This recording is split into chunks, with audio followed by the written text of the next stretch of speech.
Bonjour. Voilà, donc j'avais envie de vous proposer une guidance méditative, hein, c'est-à-dire qu'on va se mettre en état de réceptivité et voilà, faire appel à cette intelligence de l'esprit qui peut vraiment, à partir de là, euh, décristalliser, on va dire, la matière, ce qui veut dire toutes nos préoccupations, tout ce qui bloque dans l'énergie justement, et ça peut se manifester sous forme de douleur, d'émotions fortes, de fatigue. Et je pense qu'en ce moment, voilà, on a bien besoin de reconnecter, de recontacter cet espace plus large, plus lumineux en nous. Donc sans plus attendre, si vous êtes bien installé, donc l'important c'est de déposer le bassin, de sentir le point d'appui et à partir de ce point d'appui de sentir qu'on est vraiment, qu'on habite vraiment notre corps, c'est-à-dire qu'on remplit notre corps de notre présence. C'est très important de comprendre, et même plus que de comprendre, d'expérimenter que quand on est tourné vers l'extérieur, c'est comme si on était absent, il y a des parties absentes, il y a euh, l'énergie qui n'est pas habitée pleinement, et ça laisse en fait aux intrusions, aux énergies de basse fréquence, l'occasion de prendre la place du vide qu'on laisse par notre absence. Donc c'est important de sentir dans le corps, est-ce que je suis là de tout mon être, de tout mon cœur, et on pourrait même dire de tout mon corps, c'est-à-dire que je vais sentir que progressivement je vais me tourner vers l'intérieur et habiter pleinement mon corps, sentir la présence qui est de plus en plus forte, de plus en plus intense. Et là vraiment, c'est important de passer au ressenti,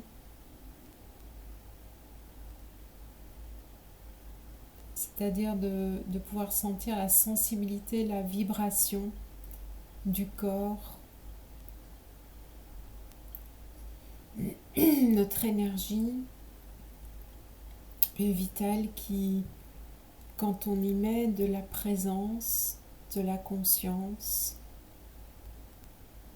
elle peut vraiment s'expanser de façon pleine. C'est ça qu'on appelle de monter en vibration. C'est vraiment ce plein potentiel qui est toujours là, mais qu'on féconde de notre présence et qui du coup peut vraiment, qui n'est plus interféré, on va dire, par notre mental et par toutes les vibrations de basse fréquence. On va ressentir les pieds, donc soit sur le sol, soit si on est en tailleur par exemple, on peut sentir quand même cette fondation que sont les jambes, le bassin, en connexion avec la terre. Ressentir la circulation d'énergie dans les pieds, dans les jambes, qui passe au travers des articulations, jusque dans les hanches, le bassin.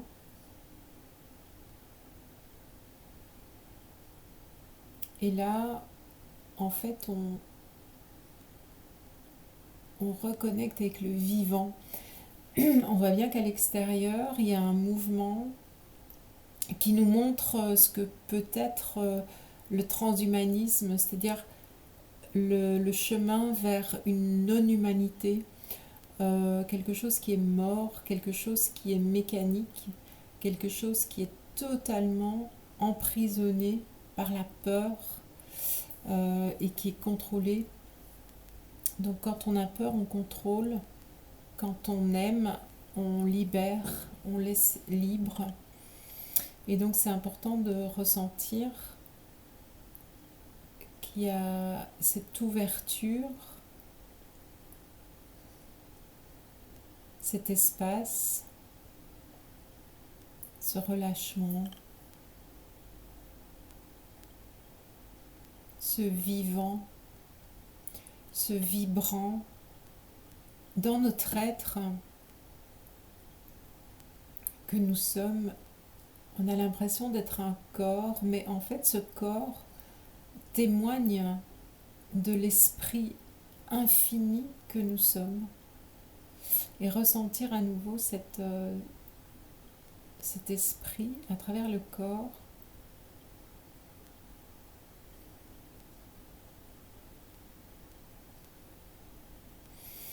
Et ce qui est important aussi, c'est de dire ah oui. Au lieu de résister au transhumanisme, par exemple toutes les mesures qui sont prises en ce sens, de contrôle, de tout le monde doit faire la même chose, qu'on ne tient absolument pas compte justement de l'esprit, de la sensibilité, de la diversité aussi au sein de l'humanité. Au lieu d'y résister, au lieu de dire non, au lieu de se mettre en colère, au lieu d'être choqué, c'est intégrer, c'est dire mais oui, mais ça me fait voir, ça me renvoie à la vie que j'avais oubliée en moi. J'avais oublié qui j'étais et grâce à l'histoire de la maladie à la mode pour le moment, de tout ce qui se passe en fait sur cette scène extérieure, ça nous invite à être d'autant plus vivants, conscients, autonomes, souverains et surtout puissants. Elle est où la puissance? À l'extérieur, comme on avait fait jusqu'à présent, c'est-à-dire qu'on attend chaque fois qu'on nous dit exactement comment on doit vivre, de quelle façon, et même ça va jusqu'à nos croyances. Ou alors, est-ce que je remets, je re-questionne et j'accueille à nouveau ma singularité, mon unicité, ce que j'ai de plus précieux et d'unique en moi, tout en appartenant à l'universalité, aux lois de l'univers.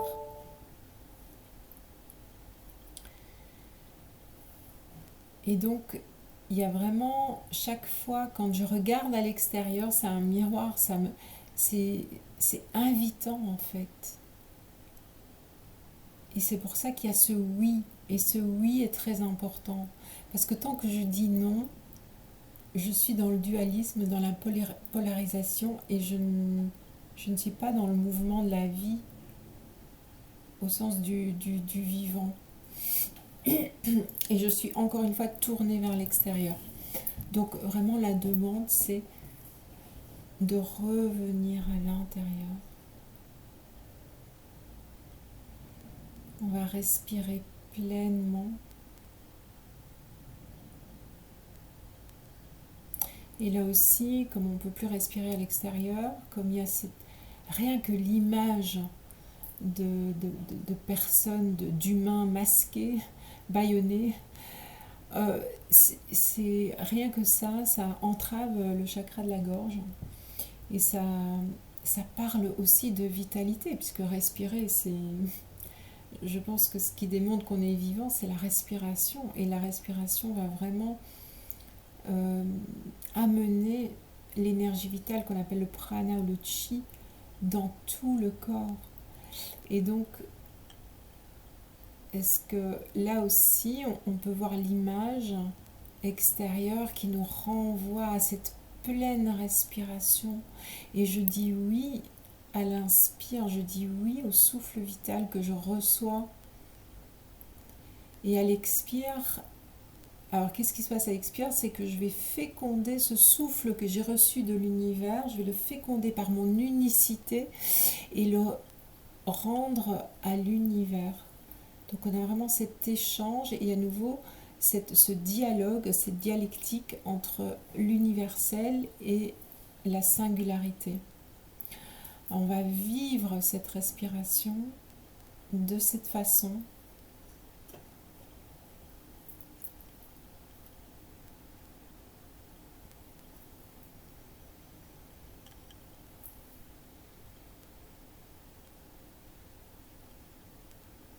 Je goûte la respiration et je reviens à un rythme très lent. Il y a aussi tous ces rythmes effrénés qui nous ont été inculqués dans notre éducation, dans les diverses institutions qui dirigent cette société. Et tout ça est en train de s'effondrer, de reprendre un rythme qui est en phase avec la nature et qui nous laisse justement cette place pour vivre, accompagner le mouvement de la vie dans sa simplicité, dans son abondance. À force de courir après les choses et à force d'être en dette un peu partout, que ce soit une dette financière ou autre, une dette affective également, on n'arrive plus à reconnaître l'abondance que l'on est, et elle est déjà là, à l'intérieur. Sentir dans ce mouvement respiratoire cette abondance d'énergie, d'amour, de santé aussi, de vitalité.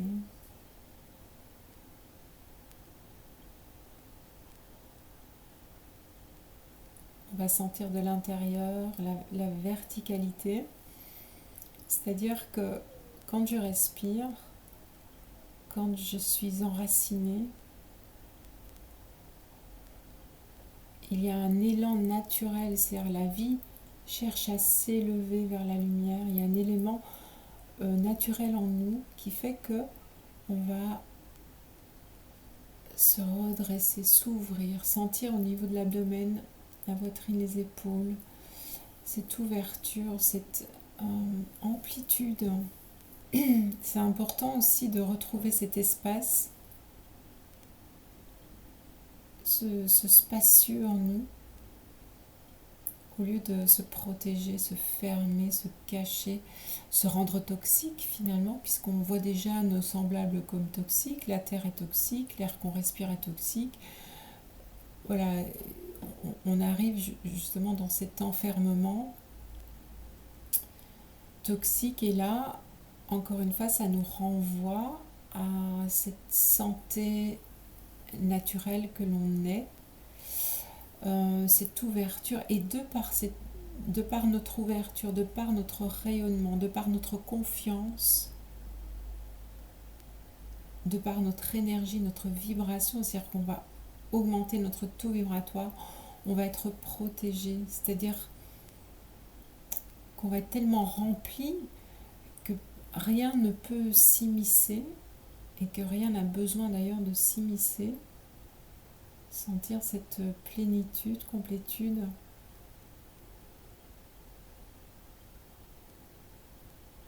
On va se déposer quelques instants dans l'espace du cœur, dans la cage thoracique.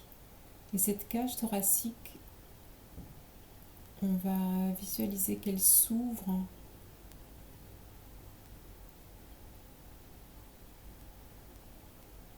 et qu'elle libère tout ce qui a été retenu, caché,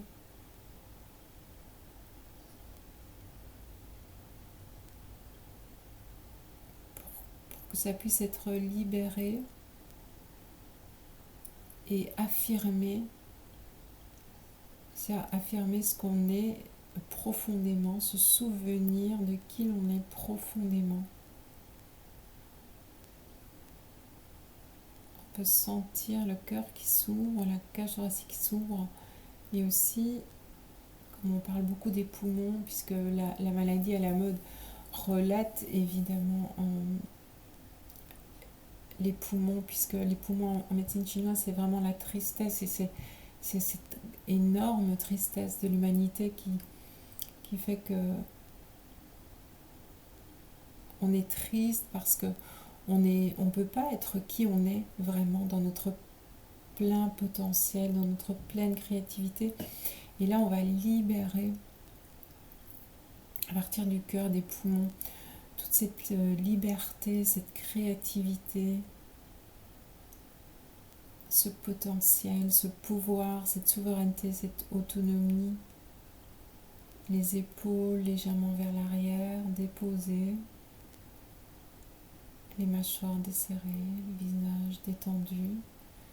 Et cette connexion du 7e chakra, le 3e œil aussi qui est très important, qui est vraiment relié à la glande pinéale, qui est cette antenne lumineuse qui va pouvoir justement réunir l'œil droit et l'œil gauche, c'est-à-dire la vue rationnelle, la vue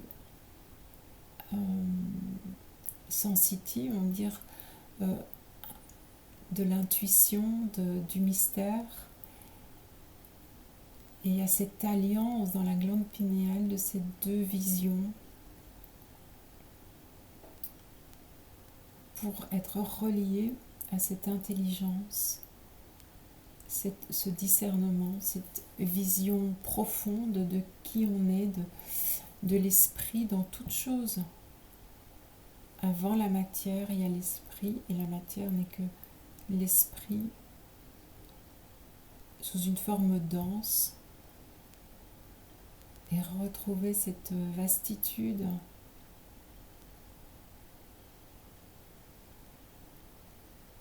et cette notion de grandir, d'arrêter d'être des enfants qui se laissent infantiliser par les institutions extérieures, qui attendent les ordres, qui attendent qu'il y ait quelque chose ou quelqu'un qui nous dise quoi faire. Et donc il y a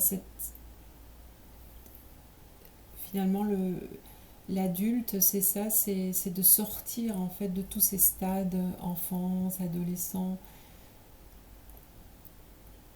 C'est d'être qui on est de toute éternité, avec cette puissance reliée à la puissance de la vie que l'on a en nous.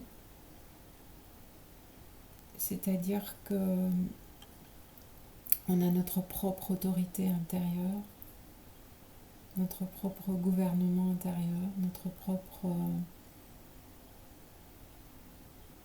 propre souveraineté, c'est-à-dire qu'on peut vraiment être relié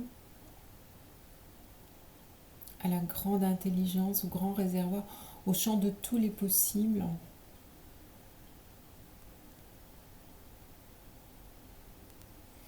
On va essayer de sentir tout le corps comme vibration, et il suffit simplement de ressentir, de passer du mental qui réfléchit, qui analyse, qui contredit, qui doute, qui expule vers l'extérieur, à simplement le langage du corps, c'est ressentir, expérimenter, goûter. Par exemple, on peut sentir dans les mains sont des champs sensibles, on peut sentir dans les mains, mais on peut sentir dans tout le corps. Et on peut aller de plus en plus profondément.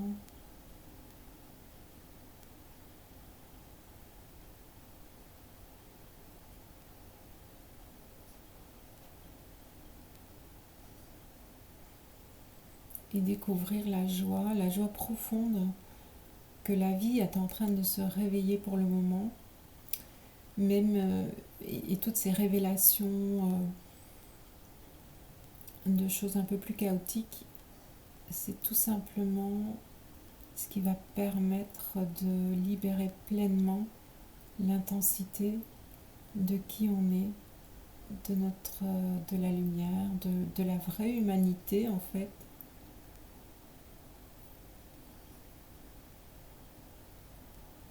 Et pour le moment, il est demandé Au lieu d'aller dans le monde, dans la forme, essayer de corriger, de revendiquer, il est vraiment demandé de rayonner et d'avoir confiance, et ça c'est tout un retournement, d'avoir confiance que de par notre rayonnement, on va augmenter la vibration de toute l'humanité, et c'est comme ça que ça va se résoudre, c'est comme ça que la compréhension profonde va se faire, c'est comme ça que les choses vont bouger, c'est comme ça que ça va se réveiller. Et ça c'est très difficile parce qu'on a le syndrome du sauveur, on l'a à peu près tous et toutes, et donc on veut aller soi-disant aider, on veut revendiquer, on veut même se venger, ça peut aller jusqu'à de la colère, l'agressivité, et on rate en fait le message véritable, c'est mais regarde en toi et est-ce que tu peux avoir confiance dans ton rayonnement, dans ta lumière, dans ta puissance, pour que sans devoir aller en bas de la montagne, essayer de corriger les choses, est-ce que tu peux sentir, avoir confiance que ça bouge? C'est une révolution parce qu'on a toujours l'habitude de vouloir trouver les solutions dans la matière, et ça c'est notre cerveau gauche qui a été surdéveloppé, surnourri, c'est vraiment le masculin exacerbé, et là il faut retrouver la force de notre féminin. Voilà, je vous propose de revenir tout doucement et de prendre conscience que on peut garder même sans pour ça se dérober de nos expériences dans la matière, dans notre vie quotidienne. On peut rester vraiment dans ce rayonnement et de temps en temps prendre des moments très précis pour réveiller cette confiance, cette lumière, et de voir les changements que ça procure dans nos comportements, dans nos réactions, dans nos actions. Voilà, merci de m'avoir écouté et on se dit à très bientôt.